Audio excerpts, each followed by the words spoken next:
मानसी जी यमुनानगर से। श्री हरिवंश गुरुदेव। गुरुदेव, मेरा प्रश्न ये है कि जैसे आपने कल और परसों के सत्संग में बताया कि साधक को बाजार के पदार्थ नहीं पाने चाहिए, महाराज जी जैसे अब हम लोग वृंदावन आते हैं या मुझे ऑफिस जाना होता है तो कभी कभी बाहर का पाना पड़ जाता है, ऐसे में हम क्या करें महाराज जी? नियम निर्वाह के लिए कष्ट सहना अनिवार्य होता है। यदि भगवत प्राप्ति करनी है तो इस विषय के कष्ट सहने पड़ेंगे। भक्षाभक्ष का विचार करना पड़ेगा। होटलों में जो भोजन निर्माण होता है वह अपवित्रता से होता है, क्योंकि बनाने वाले नौकर होते हैं और नौकर केवल पैसे के लिए काम करते हैं। उनको पवित्रता अपवित्रता का बोध नहीं होता, उनको इससे मतलब भी नहीं होता। खाने वाले का क्या उसमें भाव बनेगा बिगड़ेगा उसको कोई मतलब नहीं, उसको पैसे से मतलब है।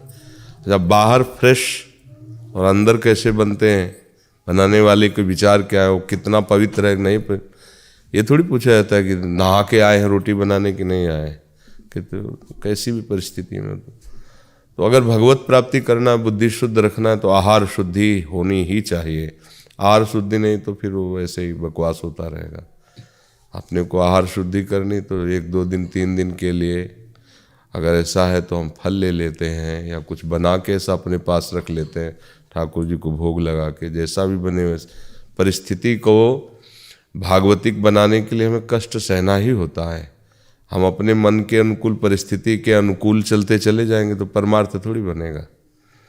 अब इसके लिए तो आपको देखना पड़ेगा। अच्छा, हम जो उपदेश करते हैं वो भगवत प्राप्ति के लिए ही करते हैं, ये नहीं कि आपके अनुकूल परिस्थिति के अनुसार उपदेश करें। नहीं, उपदेश भगवत प्राप्ति के है। आप चाहो तो स्वीकार कर लो, आप चाहो तो ना स्वीकार करो, किसी पर थोपना तो है नहीं। सत्संग सार्वजनिक होता है, वो भगवत प्राप्ति के लिए। आपको यदि भगवत प्राप्ति करनी तो आपको ये मार्ग चलना है। नहीं चल पा रही हैं तो और भी मार्ग हैं, आप तो देख लीजिए। भगवत प्राप्ति का मार्ग, उसमें कोई भी बैलेंस बनाने की बात नहीं है। एक शूधो चले आपने धर्म रस कंसो प्रीतम का है। हम कैसे उस आदमी का पाले जहाँ हमारे धर्म की शिक्षा है कि अगर वो वैष्णव नहीं, कंठी तिलक धारण नहीं किए, भजन नहीं करता, हम उसके हाथ को पानी भी नहीं पिएंगे।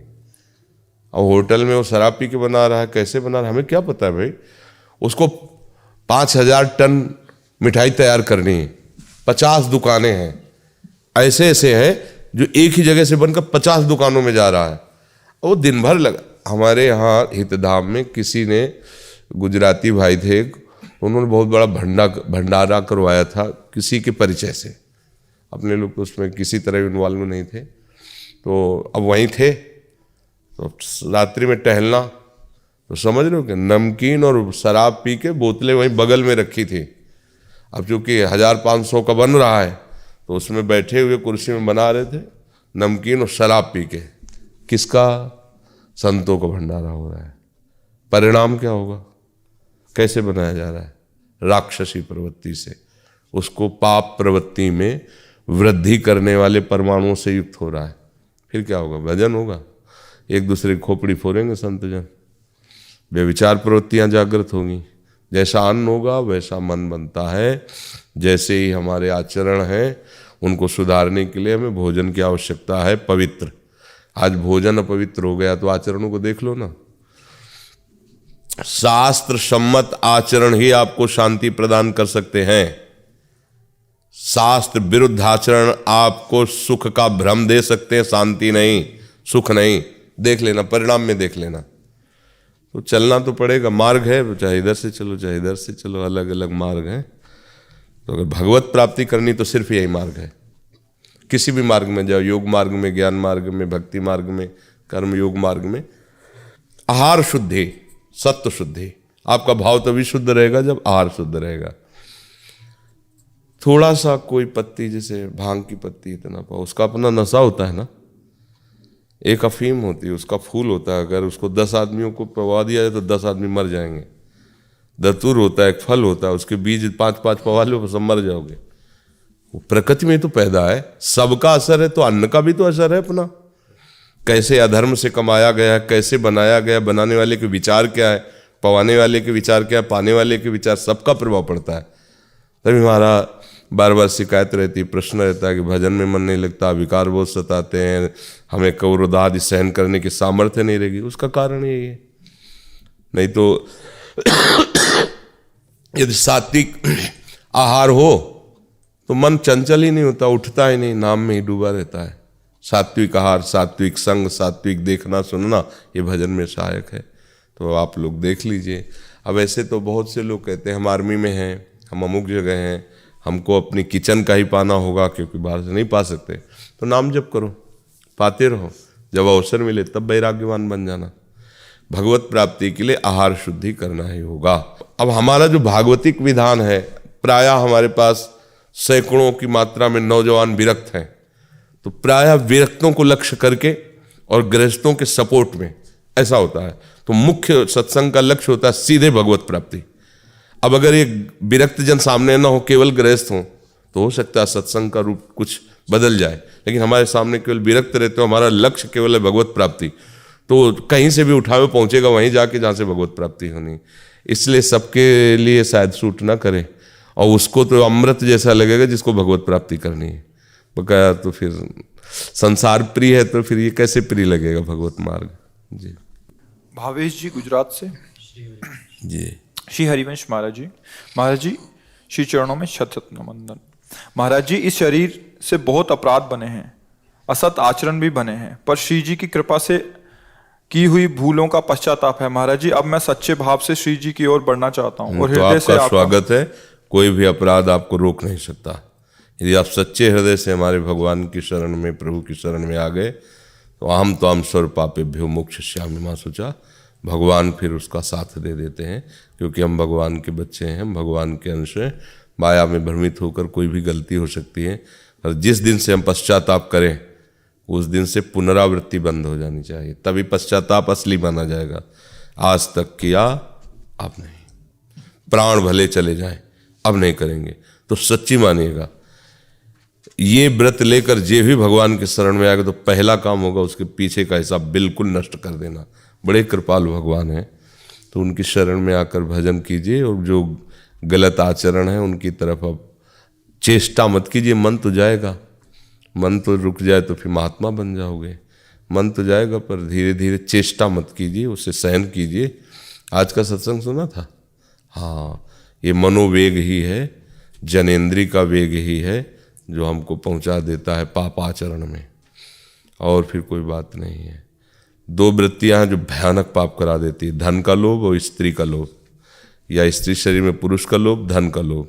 ये दो बातें भयंकर, जितनी भी हिंसाएं, लड़ाई झगड़े, मार काट है, गौर से देखो। धन के अंतर्गत जमीन जायदाद, सोना चांदी सब कुछ आ जाता है। एक पक्ष धन का है और दूसरा पक्ष ये।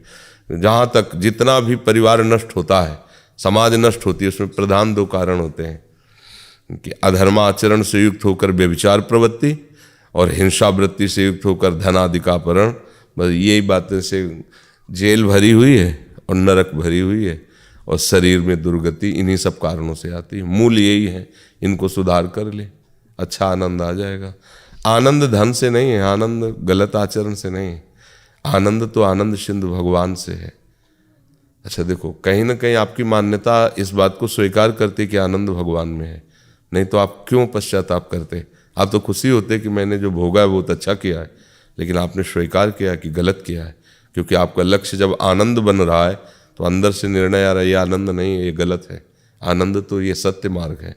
तो बस इसी विवेक का आदर करो, ये आगे बढ़ा देगा आपको। डॉक्टर विक्रम सिंह, डॉक्टर संध्या यादव। गुरुदेव, आपको दंडवत प्रणाम। मेरा परम सौभाग्य है कि आपके साक्षात दर्शन कर रहे हैं। गुरुदेव, हम अयोध्या जी से दीक्षित हैं। पिछले 3 वर्ष से आपके वीडियो देख रहे हैं एवं उनको जीवन में उतारने की कोशिश भी कर रहे हैं। जैसे आहार, ब्रह्मचर्य और जीवन में कैसे जीना है, ये आपसे सीखा है। हमारी 2 बेटी हैं, 7 वर्ष की एवं 11 महीने की। हम उनको आपसे शरणागति दिलाना चाहते हैं। हाँ, स्वागत है, देख लीजिए। पर थोड़ा रुक इसलिए जाते हैं कि जैसे बच्चे हैं, 11 के हैं, अब इनका ब्याह होगा, अब वहाँ क्या माहौल इनको मिलेगा, तो बड़ी समस्या हो सकती है। 11 और 8-9 वर्ष प्लस जोड़ लीजिए, अगर वो 8-9 वर्ष भक्ति में रहेंगे तो उनका भाव बढ़िया बनेगा ना। अब वो ऐसी जगह चले गए, किसी को जाना थोड़ी जाता है कि वो माथे में लिखा है कि कैसा कोई, अब वहाँ मांस बनता है, शराब पीता है मान लो परिवार का सदस्य, पति आदि। अब उसके सामने कितनी भारी समस्या है उस लड़की के सामने। वो कंठी तिलक धारण करके भगवत आराधन करे और उसका पति शराब पिए, उसका पति मुर्गा ला के रखे कि बना, और उसके लिए तो बहुत ही विपत्ति हो जाएगी। तो प्रायः फिर हम ऐसी सलाह करते हैं कि राधा वल्लभ श्री हरिवंश नाम जप करे, और जब ऐसा सदगृहस्थी मिल जाए जिसमें भक्ति, क्योंकि ऐसा हुआ है, एक अपनी थी जो शरणागत रहे और भजन किए, और जब ब्याह हुआ तो वहाँ उनका विरोध हुआ कि आप कंठी नहीं पहन सकती, आप तिलक नहीं लगा सकते, अब रच का तिलक आप नहीं लगा सकती, और आप दिन भर ये पूजा पाठ ये सब हमारे यहाँ नहीं चलेगा, हमें सब नहीं मानते। अब वो आके रोई तो हमको कंठी उतार दो, तिलक मत लगाओ, अंदर से नाम जप करो, वैसा बाहरी बंद कर दो। क्यों? क्योंकि तुम्हारा स्त्री शरीर है, तुम्हें उस परिवार से अगर झगड़ा करोगी तो सब इधर उधर सब बिगड़ जाएगा। अब इतनी सामर्थ्य तो है नहीं कि मीरा जी की तरह हट कर लिया कि अब तो बेल फैल गई जाले सब कोई, मेरे तो गिरधर गोपाल, वो तो कोई महापुरुष ही ऐसे। तो इसलिए हमको मत करो, बंद करवा दिया, क्योंकि उसको डर था कि गुरु आज्ञा को उल्लंघन हो, तो हमने वही आज्ञा करी, चुपचाप नाम जप करो, बाहरी कुछ मत करो। फिर हमें एक ज्ञान मिला इस बात से कि जो नवविवाहिता या नव अवस्था की बच्चियां गृहस्थ मार्ग में जाना है, उनको मंत्र आदि का उपदेश ना करे, नाम का उपदेश करे, नाम जप कर ले। लेकिन अब वो जहाँ जाएंगी वहाँ का कैसा माहौल उनके विपरीत पड़ जाएगा ना। अब पता नहीं चलता आजकल के नए बच्चे सब कुमार्गामी प्रवृत्तियों से युक्त हो रहे। शराब पीना तो एक नॉर्मल सी बात हो रही, नहीं हो रही, और अंडा आदि पाना तो एक जैसे कोई आलू पाता है ऐसे लोग पाते हैं। धीरे धीरे प्रवृत्ति जब इतनी गंदी हो जाती है तो फिर मांस आदि में भी परवाह नहीं करते। एक ये ब्राह्मण बालक अमेरिका में पढ़ाया जा रहा था, तो उसके पिता भी साथ थे। तो हमने पूछा कि आप वहाँ क्या प्रिय भोजन पाते हैं, तो उनका सुअर का मांस, गाय का मांस। उनके पिताजी शायद सोचते होंगे कि ऐसा प्रश्न होगा नहीं, और ऐसा तो वो बनावटी हमारे सामने, हमको तो कभी नहीं बताया। तो वो बोलने वाला था कि पापा आप तो जानते हो आप वहीं, पर वो एकदम नेत्रों से इशारे हुए शांत। तो हम भी अपने नेत्र बचा लिए कि हाँ कि भाई हम क्यों पोल खोले आप। उसने स्पष्ट कह दिया सुअर का मांस और गाय का मांस। अब हिंदू सनातन धर्मावलंबी ब्राह्मण बालक रुपया कमाने के लिए कि भाई हम अमेरिका में पढ़ रहे हैं। अब क्या दुर्दशा बोलो, जहाँ हम लेक्ष लोग हमें तलवार की नोक पर गाय का मांस चखाते थे, तो गर्दन कटवा दी गई लेकिन गाय का मांस नहीं चखा गया। गांव के गांव काट दिए गए ब्राह्मणों के, लेकिन उन्होंने ना यज्ञोपवीत तोड़ा और ना अपना धर्म तोड़ा, कट गए। आज हम स्वाभाविक ऐसे कहाँ है, कहाँ है आप देखो, कहाँ है भला कुछ है ऐसा, सब अपने अपने स्वार्थ की तो आप कैसे। इसीलिए डर लगता है, जैसे बच्चे बच्चियां है ना, इसलिए डर लगता है कि नाम जप करो, शास्त्र स्वाध्याय करो, फिर आपको परिकर कैसा मिलता है आगे वाला, फिर उसके अनुसार दृढ़ हो जाओ। जैसे पति पत्नी मिलकर भक्ति कर रहे हैं, अब बहुत बढ़िया है, क्योंकि दोनों सपोर्ट में, कोई विरोध। अब पति भगत है और पत्नी विरोधी है तो झगड़ा रोज होता रहेगा, पत्नी भगत है पति विरोधी तो झगड़ा रोज होता रहेगा। अच्छा, अब ऐसा है नहीं कि छोड़ दो, इतनी सामर्थ्य मातृपक्ष में होनी चाहिए कि भाई खूब खाना पीना रुपया पैसा और वो ब्रह्मचर्य से रह के निर्वाह कर लेगी तो बात है। ये सब बहुत कठिन बातें हैं। तो जब गृहस्थी में जाना हो तो हमें लगता है कि दीक्षा तब दिलानी चाहिए जब उनका संयोग बन जाए। क्यों आप बताइए, है ना? क्योंकि अगर कहीं विपक्ष विपरीत हुआ तो फिर बड़ी समस्या आ जाएगी। अब आपको आके रो के कहे कि आपने तो दीक्षा वृंदावन से दिलाई थी, अब यार रोज हमें गाली मिलती है, हमारे भजन में विघ्न पहुंचाया। अब हम तो यही बताएंगे ना, श्री जी को भोग लगा पाना है, श्री जी की सेवा विराजमान करनी, इतना नाम जप करो, मंत्र जप करो, पाठ करो, वहाँ उसका विरोध होगा। फिर ठीक, अगर अनुकूल मिल जाता है तो शादी होते ही मंत्र दीक्षा दोनों ले लें, कोई परेशानी नहीं, ठीक है ना? तो ऐसे राधा नाम, राधा वल्लभ श्री हरिवंश नाम जप करो और साधारण भक्ति करो, समय व्यर्थ मत नष्ट करो, आचरण बुरे मत करो, नाम जप करते रहो। और जहाँ ब्याह हो जाए फिर जैसी अनुकूल परिस्थिति हो तत्काल फिर ले ले, कोई फिर आजीवन के लिए हो गया ना पति पत्नी। अब जैसे आप दोनों पति पत्नी भजन में लगे हो, क्या विरोधी भाव, अच्छा है, मंगल है जी। सोनू गुड़िया गोरखपुर से जी। गुरुजी आपके चरणों में कोटि कोटि प्रणाम। गुरुदेव, हम दोनों आजीवन ब्रह्मचर्य रहकर भजन करना चाहते हैं, भोगों में बिल्कुल सुख नहीं लगता। हाँ, तो इसमें रोने की क्या बात है, इसमें तो आनंद की बात है। बड़े भाग्यशाली हो यदि आप ऐसा विचार करते हो, तो आपका स्वागत है, आप अंदर से तैयार हो, इसमें तो और बढ़िया है। जब कोई गृहस्थ इस बात का नियम ले लेता है, तो जो अपनी ही अर्धांगिनी से नियम ले लिया, तो उसके भ्रष्ट होने के चांसेस खत्म हो गए ना। वो बहुत बहादुर है और वो बहुत मतलब भाग्यशाली, बहुत शीघ्रता से भगवान के मार्ग में चल जाएगा। ये तो बहुत बढ़िया है, तो बहुत बहादुरी की और बड़ी कृपा की बात है।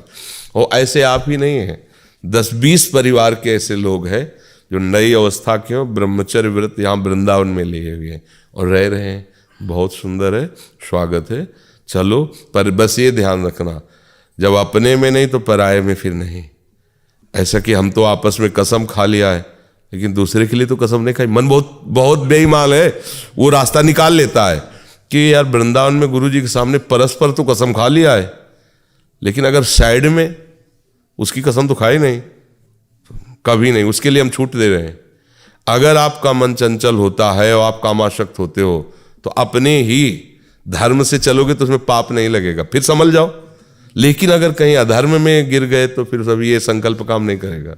इसलिए मतलब हम ये नहीं कह रहे कि आप ब्रह्मचर्य न रहो, ब्रह्मचर्य रहो। हम ये नहीं कह रहे कि नियम न लो, नियम लो, लेकिन उसमें एक गुंजाइश रखो कि अगर हम गिरे तो अपने ही घर पे गिरेंगे, बाहर नहीं। पहला ये नियम, और ना गिरे तो ना गिरे, फिर निकल गए, समझ गए ना। पर ऐसा नहीं कि मन ये बहुत बेईमान है, ये बड़े चांस से निकालता है, बड़े चांस। वो आपको बिल्कुल फिट कर देगा कि इसमें तो कोई पाप नहीं है ना, इधर से ऐसे करो। वो तो कसम ऐसे खाई थी। ये बहुत गुरु है, बड़े बड़े गुरुओं को भी ये उपदेश देने में और गिराने में समर्थ है। इसलिए अगर कोई बचा सकता है तो भगवान का बल ही है जो बचा सके। तो अच्छा है, सहयोग है। बाबा जो विरक्त हो जाते हैं वो क्या मानते हैं स्त्री को? जो विरक्त हो जाते हैं वो क्या मानते हैं स्त्री को? अपने प्रभु के सिवा न स्त्री मानते हैं, न पुरुष मानते हैं, क्योंकि हम प्रभु है। क्या मानेंगे? इन्हें हम क्या माने? अभी हमारे प्रभु हैं, और कौन है? प्रभु के सिवा और कोई नहीं है। जो है वही मानेंगे, और क्या मानेंगे? जो प्रभु है वही मानेंगे। हमारे प्रभु इस रूप में है। जब हमारी इच्छा काम की हुई और हम नहीं सह पाए, तो हमारे को इतना प्रभु प्यार करते हैं, कोई स्त्री रूप से आ गए। उनके सिवा सच्ची बात, मत्तः परतरम नान्यत किंचित अस्ति धनंजय। अर्जुन से कह रहे हैं, मेरे सिवा किंचन मात्र कोई नहीं है, मैं ही बना हुआ हूं सब रूपों में। तो हमारी वासना को देख करके हमारे उपास्य देव भगवान वही रूप धारण कर लेते हैं। ये जितने रूप सब उन्हीं के हैं। सच्चाई पे जब आ जाओगे तो यही दिखाई देगा, सब में उसी का रूप समाया, कौन है अपना कौन पराया। और जब भगवत साक्षात्कार हो जाता है ना, तो ये स्थिति आ जाती है। पर अब मानने से तो सवाल हल होगा। हम मान लेते हैं मेरे प्रभु हैं। दूसरा प्रभु किस बात, जैसे कहते हैं ना, ये सब नाटक है कि हम पैर छू लेते हैं, मेरी माता कैसे बन गई? शरीर अर्धांगिनी रूप में आया, माता कैसे बन गई? मेरे प्रभु आए, हम तुम्हारी बात मान लेते हैं कि सब में भगवत दर्शन करना है, पर ये पैर छू करके माता मान लेना ये कोई धर्म की आज्ञा? क्योंकि वो ऐसा नहीं। जो रोल है, देखो चतुर खिलाड़ी वही है जो रोल दिया गया है स्वांग में, बिल्कुल वैसे ही परफेक्ट रोल करो। पर ये पता होना चाहिए कि ये रोल है, तुम नहीं हो, है नहीं भाई। हमें अगर जोकर का नाटक करना है तो हमें जोकर ही, यद्यपि हम जोकर नहीं, पर उस समय हमें स्वांग पर, क्या कलाकार है यार, कहा नहीं जाता। अगर दुष्ट का क्या कहते हैं, विलियन है, हाँ, उसका रोल करना है तो फिर हाँ पूरा वैसे ही तब होता है कि यार माना हुआ कलाकार नहीं कहा जाता। तो हम लोग माने हुए कलाकार हैं, श्री कृष्ण के अंश हैं। उनके माया रंग मंच पर किसी को स्त्री का रोल मिला, किसी को पुरुष को मिला, किसी को पुत्र मिला, किसी को पिता का रोल, सब वही करो। रोल में कमी नहीं होनी चाहिए। किसी को आशीर्वाद देना, किसी से आशीर्वाद लेना है, पर दोनों में भगवान को देखना है। प्रभु दोनों, जैसे बिजली सब में एक ही है ना, ऐसे बिजली सब में एक ही है। रोल में कमी करना मूर्खता होती है कि भाई अब तो हम भजन में चल रहे हैं तो हम पत्नी को मां मानते हैं। ये मानने का विषय नहीं। हमारी पत्नी के रूप में हो, पत्नी के रूप में ही बाहर से रहो, अंदर से भगवान का रूप तुम्हें मानेंगे। बाहर से व्यवहार, जब व्यवहार में हम दोनों होंगे तो पति पत्नी की तरह ही बर्ताव करेंगे, समाज यही देखे कि दोनों पति पत्नी। ये नौटंकी हो जाएगी ना, नाटक नौटंकी नहीं, कोई छोटा बड़ा नहीं, सब में एक ही बिजली है। पर नौटंकी में हमें नाटक में दिया गया है, ये पिता, ये माता है, ये बहन है, ये एक को पैर छुएंगे, एक को आशीर्वाद देंगे, एक को दुलार करेंगे, ये हमारा रोल है। और भगवान सब में विराजमान, केवल नौटंकी नाटक से थोड़ी होता है। नौटंकी नाटक का भी अलग स्वरूप होता है, राखी बंधवाते हैं, पैर छूते हैं और फिर गंदी दृष्टि से भी देखते हैं। दृष्टि इससे थोड़ी बदल जाएगी, दृष्टि भगवत दृष्टि से बदलेगी। प्रभु, अब मान लो गलत भाव जा रहा है किसी के प्रति, आप बार बार भगवत भाव कर रहे हो, तो आप प्रभु से प्रार्थना कर सकते हो कि नाथ देखो, हम तो चेष्टा कर रहे हैं कि आपको ही देखे, लेकिन ये मन नहीं देखे, प्रभु मुझे कृपा करके वो संभाल लेंगे। अमरेश सिंह जी, राधा वल्लभ श्री हरिवंश। महाराज जी, मैं आपका सत्संग यूट्यूब के माध्यम से लगातार 3 वर्ष से सुन रहा हूँ और मैं आपको अपना गुरु मान चुका हूँ। गुरुदेव, ये भाव दृढ़ता पूर्वक कैसे आए कि मेरा कोई नहीं है, मैं किसी का नहीं हूँ, केवल प्रियालाल ही मेरे हैं और मैं उनका हूँ। जब आप देख लोगे तब समझ में आ जाए। कांच के महल में जब हम इधर उधर चारों तरफ देखते हैं तो हम नजर आते हैं, फिर दूसरा नजर नहीं आता, लेकिन सैकड़ों रूप होते हैं। ऐसे ही माया का चमत्कार है, जो आत्मा यहाँ है वही सबके अंदर है, पर ये रूप अलग अलग दिखाई दे रहे हैं। माया का खेल है। जहाँ सत्य दर्शन हुआ तब ये सब भ्रम मिट जाएगा। हम लोग असत्य दर्शन में परेशान हो रहे हैं। एक कुआं के समीप खड़ा होकर सिंह ने दहाड़ मारी, प्रतिध्वनि हुई उसी की, तो समझ में आया उसका कि कोई जोड़ का सिंह आवाज दे रहा है। अब वो कुआं में झांका तो नीचे सिंह भी दिखाई दिया। पहले आवाज सुनाई दी थी, फिर सिंह भी दिखाई। 1-2 बार गुर्राया तो नीचे जो प्रतिबिंब पड़ा वो भी गुर्राया, कूद पड़ा, हुआ क्या मर गया। समझ रहे ना, कोई नहीं था। ऐसे ही हम क्रोध करके हिंसा कर रहे हैं, काम आदि विकारों से युक्त होकर गलत आचरण, कोई नहीं दूसरा। जो पांचभूत से मेरा शरीर बना है वैसे सबका बना है। जो आत्मा हमारे अंदर वही आत्मा आपके अंदर। इतना भी भेद नहीं है, पर भेद केवल रोल का है। हम अब हमें रोल में मान लो यहाँ गुरु बन के बैठा दिया, आपको शिष्य बन के, तो दोनों अपने अपने रोल में सही रहो। इनाम दोनों को मिलेगा कि इस रोल से मुक्त हो जाओगे, भगवत स्वरूप को प्राप्त हो जाओगे। खूब नाम जप करो, भगवद आश्रित रहो। जो गुरु भाव है वो तभी दृढ़ होता है जब हम गुरु की आज्ञा का पालन कर ले। जब गुरु की आज्ञा पालन करोगे तो कोई प्रश्न ही नहीं रह जाएगा, आप ही देख लेना। ऐसा सरिता सिंह जी गोरखपुर से। सरिता सिंह जी, महाराज जी कोटि कोटि प्रणाम। महाराज जी, मेरा हाथ टूट गया है, अपने ठाकुर जी का सेवा नहीं कर पा रही, इसके लिए मेरे को बहुत दुख हो रहा है। महाराज वैसे सत्संग अगर हमारा कोई सुने हो पीछे का, तो हमने कई बार कहा है कि भरोसा सिर्फ ठाकुर जी का, ठाकुर जी से ही ले। हम अपने हाथ का भरोसा करके हम इतना जप कर लेंगे, टूट जाए तो अब क्या करेंगे। पैर का भरोसा ले लें कि हम परिक्रमा करके भगवत प्राप्ति करेंगे, पैर टूट गया फिर क्या करेंगे। हम दिमाग पर भरोसा ले रहे हैं कि विचार करके हम संसार का त्याग करेंगे, बुद्धि काम नहीं करे तो क्या करेंगे। हे नाथ, हम आपकी शरण में हैं, अब आप जैसे हमें रखोगे वैसे हमें। हाथ टूट जाएंगे तो हम भाव से देखेंगे कि आपको भोजन पवा रहे हैं। हाथ ऐसे थोड़ी पवाया जाता है, भाव से भी तो पवाया जाता है। हाँ, तो हमें दुखी तो होना नहीं है, और इसका भरोसा रखना नहीं, ये कभी किसी भी क्षण किसी का भी नष्ट हो सकता है। ये नाशवान चीज है, बालू का ये पिंड है, कभी भी फिसल सकता है। बोले अभी तो यार बात किए थे, क्या हो गया। बोले सामने निकले, वो चबेटा लगा, गिरे, मर गए। बोले बस वो दिल की धड़कन, ये पानी का बुलबुला, कभी भी इस पर कोई विश्वास नहीं। इसलिए अभी इसी क्षण हृदय से प्रभु हम आपके हैं, बस इतनी बात से आप रीझ जाओ। हम कुछ करके आपको रिझा पावे वो आपकी सामर्थ्य है। पता नहीं, हम कह रहे कि आज से हम ऐसा, और अभी अगला क्षण मिले कि ना मिले तो किस बात में गया। आप अभी रिझो इस बात से कि हे नाथ मैं आपका हूं, और आपको जैसे प्रसन्न होना हो, जितने दिन जीवित रखना हो वैसे हमें रख लेना। राधा राधा राधा राधा, नहीं तो परेशान हो जाओगे भाई। साधन का अगर बल लिया तो ये शरीर अविनाशी तो है नहीं, कुछ ना कुछ गड़बड़ हो जाएगा। तो इसलिए हम भजन करें, जैसी भी परिस्थिति में हम प्रभु के हैं, और प्रभु को अपना मानने से भगवत प्राप्ति हो जाती है।